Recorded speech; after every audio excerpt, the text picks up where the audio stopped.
Welcome to Engineering Influence, a podcast from the American Council of Engineering Companies, and we're coming to you from our 2022 annual fall conference from beautiful Colorado Springs. The weather has been fantastic. We're sitting here and we're looking out the window at a beautiful fall day, and it's been bright sunshine, so it's a great way to kind of wind up the event.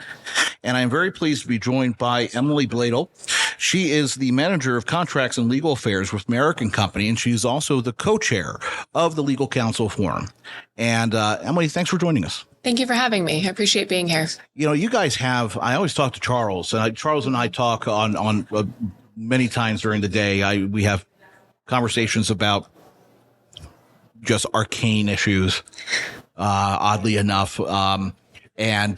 He always talks about the Legal Counsel Forum and the fact that it's really a 2-day marathon. I mean, it is, you guys really cover a lot. For those who are not aware of the Legal Counsel Forum and what it does, can you kind of give us an overview of what you do, and then also kind of the main topics of concern that you were addressing during the conference? Sure. So the Legal Counsel Forum is an opportunity for counsel from member firms and our outside legal partners to come together twice a year and for 2 days discuss the issues that keep us up at night. Mm-hmm. It can be anything from an employment law issue to how do you handle COVID-19 vaccine mandates, to something like remote work. What does that look like? How do we adapt in this changing world? Mm-hmm. So we cover a huge array of topics, and it's a wonderful resource because in addition to the 2 in-person meetings, we're all members of a listserv, and it's a very active one. I don't know if it's the most active in ACEC. I like to think it is. But it's a great tool because then you can reach out to those people, even if it's not during the meeting, and say, hey, I need help. And you're pretty much guaranteed to get 5 to 10 helpful responses. That's great. So about how large of the group is it? So in person, we had about 70 in May, and a little bit smaller in the fall conference typically. Yeah. So we were right around 40. So just about half of what you see at the May conference. Yeah. And, issues basis, I guess on the issues, standpoint, I mean, is it largely, the majority of the member firms do domestic work. I mean, is it domestic only, or do you also talk about some international issues? That's a great question, and we do talk about international issues. Today, we actually spent a fair amount of time talking about international nomad work. So do we allow employees to travel abroad, to live abroad, to work abroad? What does that look like? What are the tax implications, legal implications, licensure? So we do delve into those issues when it's appropriate for the member firms involved. Out of curiosity, does FCPA ever come up? It didn't this meeting, but it has in the past. Yeah. It's always interesting because, it's one of those things, and I always try to figure out with my non-legal mind. We talk a lot about technology and BIM and digital twinning and things of that nature. And then for firms doing work internationally, then that brings up that entire kind of realm of export law. And it's not a topic that's talked about a lot. And I don't know, it's something that always stuck in my mind if that ever came up at the Legal Counsel Forum or in any kind of forum. It can. I think it's more likely you would see that on the listserv and not so much in the in-person discussions. Unfortunately, one limitation of the format is we have a packed agenda. You can only devote so much time to each of the topics. Imagine, And a truly deep dive into FCPA and export law would take days. Mm-hmm. And so for that type of thing, I think people are reaching out to each other directly one-on-one instead of in the forum. One of the issues that we're hearing a lot from the MOs, of course, is indemnification and duty to defend. Mm-hmm. I would imagine that came up as a topic of conversation.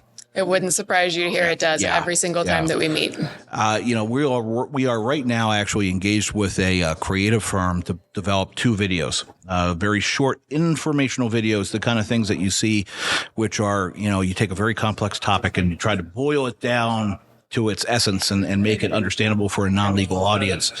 How valuable do you think an asset like that would be for clients or even member firms to understand the issue of themselves?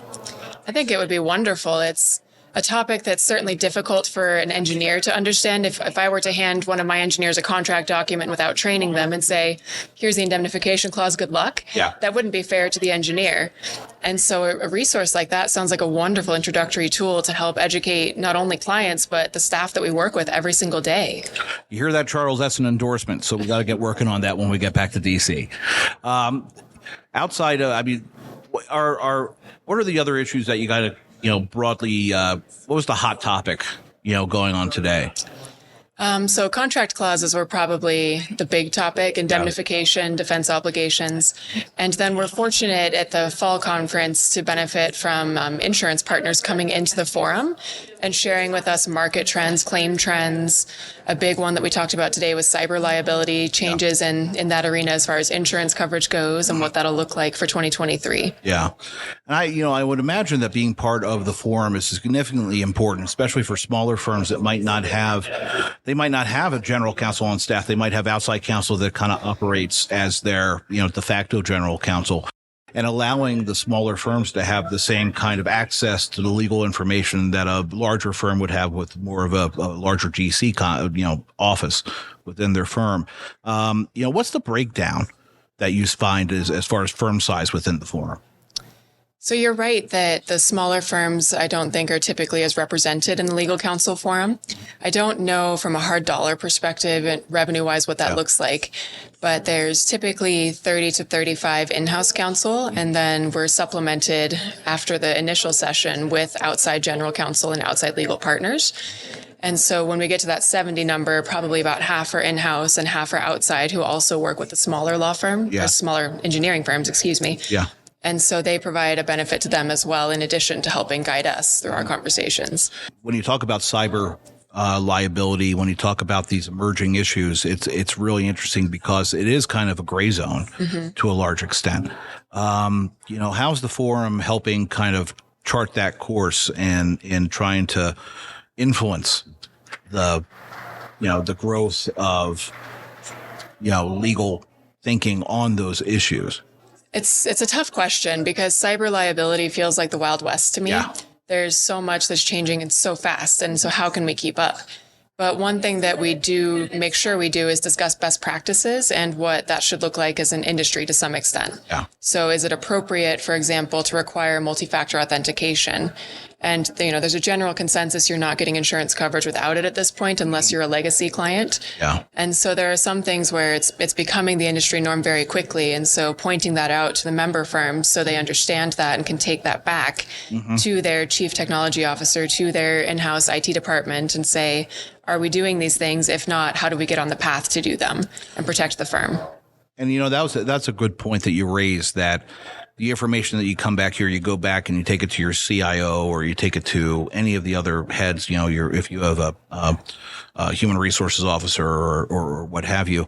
And that's kind of the nature of the forums, right? I mean, you have the Legal Counsel Forum, you have the IT Forum, the Finance Forum, all of those groups that are kind of meeting together, sharing information. Right. In your mind and experience, as co-chair, how important is it to have those groups kind of trading information? I think it can be very helpful. We do, I think, the most with the Risk Management Committee. Yeah. We have a liaison who's currently chair of the Risk Management Committee, and she also sits in the Legal Counsel Forum. And so she'll update us on what the Risk Management Committee discusses. And going forward, we'll also provide a similar summary brief back to the Risk Management Committee.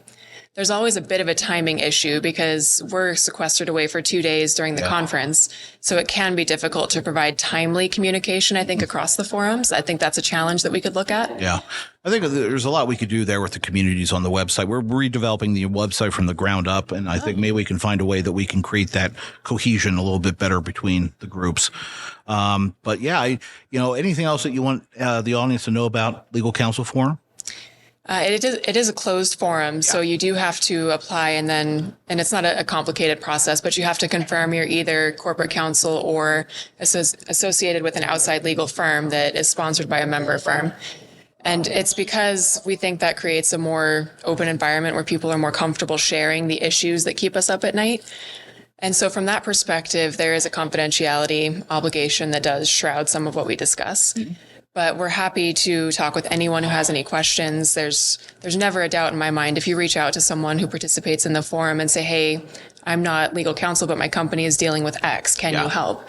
There's no doubt in my mind that we'd be happy to help. That's great. That's great. And especially, I think that format really does serve a purpose because you are talking about things that require confidentiality and a light touch. So having that guardrail of somebody having an application being accepted and that having that environment where you can have a free and frank conversation of things that are very sensitive, and privileged. Well, you can't go to privilege, but No, we don't go into you can't go to privilege, privileged stuff. But, I mean, as far as confidential is very important. So, if you are out there as a firm GC or, if you are a law firm outside that does work within the engineering industry and wants to get more involved with ACEC, then please contact Emily or contact Charles Kim, our general counsel, to learn more about the Legal Counsel Forum. And Emily, thank you very much for joining us. Thank you for having me. Well, and then again, this has been Engineering Influence, a podcast from the American Council of Engineering Companies. We'll see you next time.